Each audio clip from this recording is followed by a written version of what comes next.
নবী কথা দিয়ে এবার চলে গেলেন কোথায়? রাস্তা দিয়ে হেঁটে হেঁটে যাচ্ছে। গেতে গেতে খিদায় কাতর হয়ে গেছে। সামনে লক্ষ্য করে দেখে একটা খুরমা খাজুর বাগান দেখা যাচ্ছে। ওই বাগানটায় গিয়ে আমার নবী বসলেন একটু বিশ্রাম করার জন্য। উপরে লক্ষ্য করে দেখে এত সুন্দর খুরমা খাজুর পাকিয়া পরিপূর্ণ হয়ে গেছে। এবার আমার দয়ার নবী ওই বাগানে বসে এবার আল্লাহর কাছে দুহাত তুলে ফরিয়াদ করতেছে, হে আল্লাহ, আমি যদি এই বাগানের দুইখানা ফল পাইতাম, আমি ফল দুইটি নিয়ে আমার নাতির কাছে চলে যেতাম, আমার দুইটা নাতিকে দিতাম, ওরা দুই ভাই খাইতো, আমার জন্য দোয়া করত, তাদের দোয়ায় আমি এবার নবী জান্নাতবাসী হতে পারতাম। আল্লাহ পাক সঙ্গে সঙ্গে জিবরাইলকে বলল, জিবরাইল আর তুমি দেরি করো না, আমার দোস্ত দুইখানা ফল চেয়েছে, যাও তুমি ফল দুইখানা আমার দোস্তর সামনে হাজির করে দাও। আমি আল্লাহ আমার দোস্তর মনটা পরীক্ষা না করা পর্যন্ত আমি ছাড়ব না। আল্লাহ জিবরাইল হুকুম করার সঙ্গে সঙ্গে বাগানের মধ্যে চলে আসলেন। এবার এত সুন্দর একটা মধুর হাওয়া এসে গেল। এবার ওই খুরমা খাজুর গাছের পাতায় ধুলতে ধুলতে দুইটা খুরমা খাজুর উপর থেকে নিচের মধ্যে পড়ে গেল। যখন পড়ে গেল বিসমিল্লাহ বলে ফল দুইটা আমার দয়ার নবী হাতে নিয়ে এবার নাতির কাছে চলে যাচ্ছে।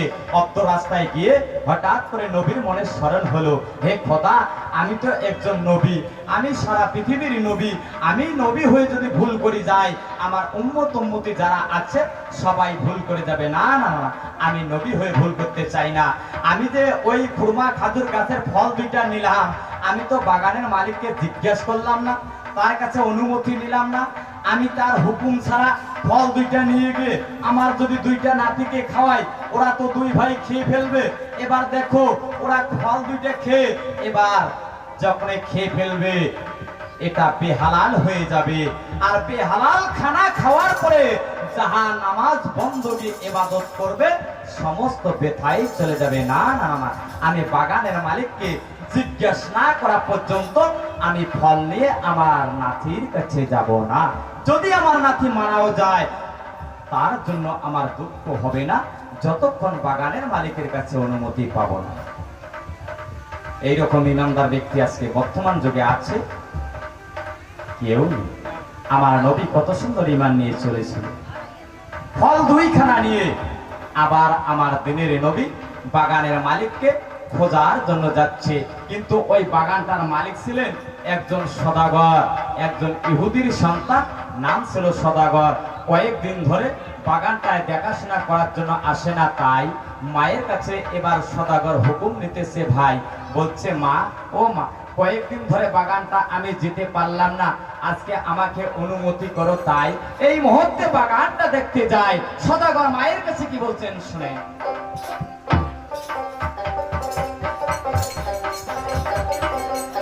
শোনো শোনো মা জানন তোমার কাছে, শোনো শোনো মা জানন, আরে বললাম তোমার কাছে বাগানে দেখে রামতে তোহরিয়া মা গো তোহরি এ আপনা ওকিও মা জননী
এমন সময় সদাগর বাগানটা দেখতে চলে আসতেছে।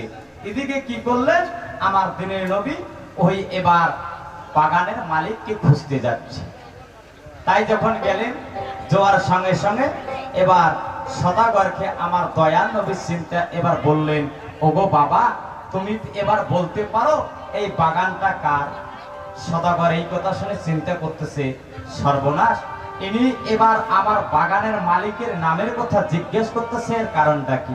তখন বলছে, চাচা, এই বাগানের মালিক আমি, আমার নাম হলো সদাগর। আর একজন দয়ার ভাই বড়ই মান্যমান, মহব্বত করে 20টা টাকা করে গেল তার দানকারে পিঠা মাথারে, সখী রাখো কবরে, নূরের টুপি মাথায় দিয়া উঠাইও হাসরে। তাই গান শুনে সন্তুষ্ট হইয়া মহব্বত করে তাই দান করিল দয়ার ভাই 20টা টাকা। তাই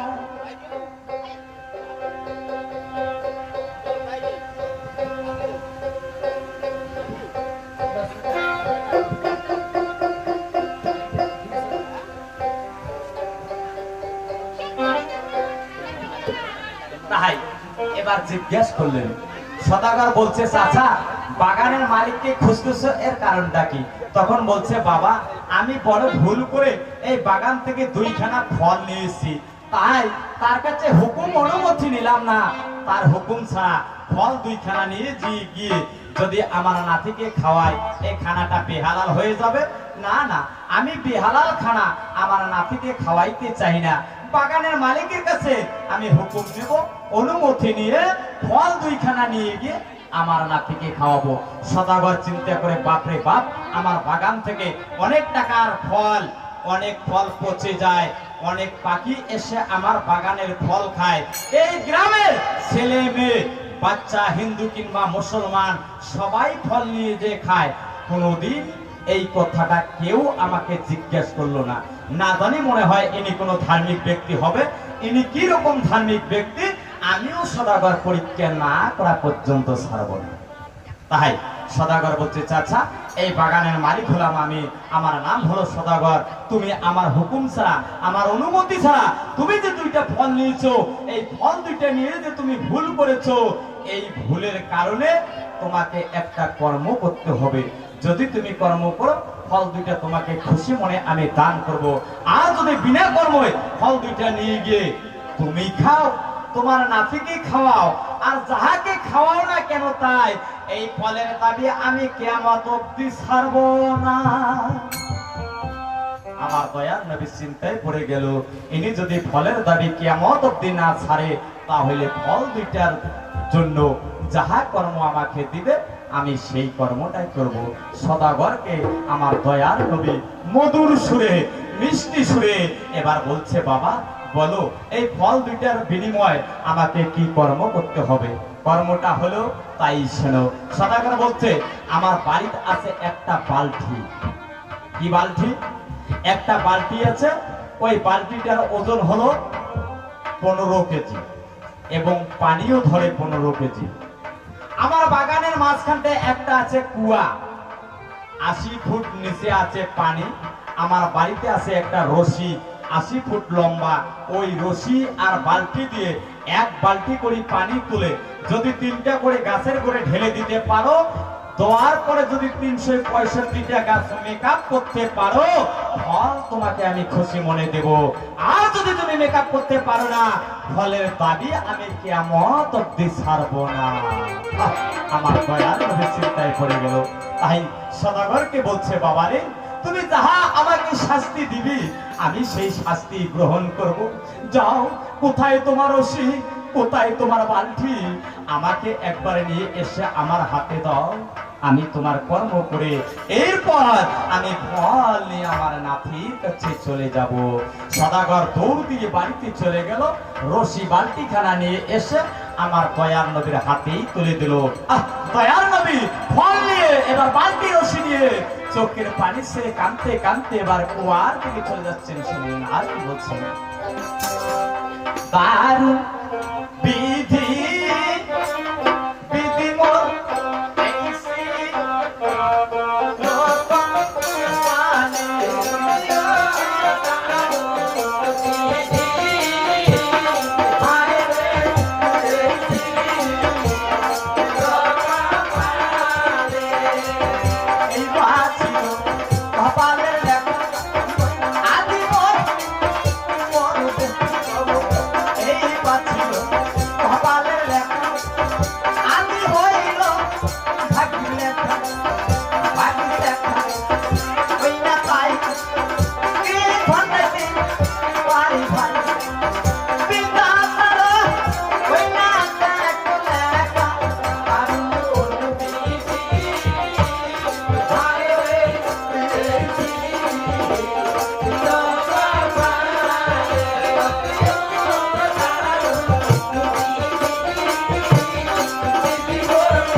300 গাছের গোড়া পানি ঢাললেন। ঢালার পরে এবার 65 খানা গাছ বাকি আছে। দয়ার নবী চিন্তা করে এই একটু বিশ্রাম করে বাকি 65টা গাছের গোড়ে আমি পানি দিয়ে এরপর ফল নিয়ে আমার নাতির কাছে যাব চলে। এখান থেকে পালাটা গেল গভীর দুঃখে পড়ে। জিজ্ঞাসা করলাম আমার বড় ভাই মোহাম্মদ জলিল ইসলামের কাছে, বাকি 65টা গাছের গোড়ায় পানি দিতে গিয়ে আমার দয়ার নবী, মায়ার নবী, সারা বিশ্বের নবী, এবার শেখ জামুনার নবীর একটা বিপদ হয়েছিল। সেই বিপদটা কোন বিপদ হলো? আমার ভাই মোহাম্মদ জলিল ইসলামের কাছে আমার জিজ্ঞাসা পালার থেকে রইল। আর সেই বিপদটা হওয়ার পরে আমার দয়ার নবী এবার দেখো তার নাতিকে যে কথা দিয়েছিল এবার কথাখানা পালন করলো কি করলো না? 1 থেকে 2 নাম্বার প্রশ্ন জিজ্ঞাসা। আর খানা বিহনে হাসান হোসেন 2 ভাই 3 দিন ধরে অনাহারে খাওয়ার জন্য ছেলে 2টা এবার অসুস্থ হলো না মায়ের কাছে ছিল? 1 থেকে 3 নাম্বার পাড়ার থেকে প্রশ্ন তার কাছে জিজ্ঞাসা রইল। এখান থেকে পালাটা গভীর দুঃখে পড়ে যাচ্ছে। গন্ডগোল না করি আমরা নারী পুরুষ সবাই একটু ধৈর্য সহকারে শোনার বোঝার চেষ্টা করব। তাই শুনেন, একটা ছোট্ট কথা বলে পালাটা দেব ছেড়ে, এই বলে আসর ছেড়ে আমি নিচের মধ্যে যাব চলে। এই যে আমাদের ভাগ্নে আসরে উঠিয়া বহু কথা বলছে, ভাই স্বামীর সেবা করো, হেটা করো, হোটা করো, একে হুলেস্তুর সচ্ছিয়ার করি। ইয়ে যদি গান করি যায় বাড়ি, ইয়ের বউ কয় কেরে মানুষ স্বামীকে দেখে স্ত্রী যদি সালাম দেয় 90টা নেকি পায়। তেমন গান করি বাড়ি আসি, তুই মুখ দেখবো, সালাম দেবো, 90টা নেকি পাবো। আর মুই যদি সালামের জবাব দেন তা মুইও 10টা নেকি পান। ইয়ের বউ লটাক করে কয় সেই 2টা সর বাপ হয়েছে এলাসিনে তোমাক নাকি মোর সালাম দেওয়া সবাই।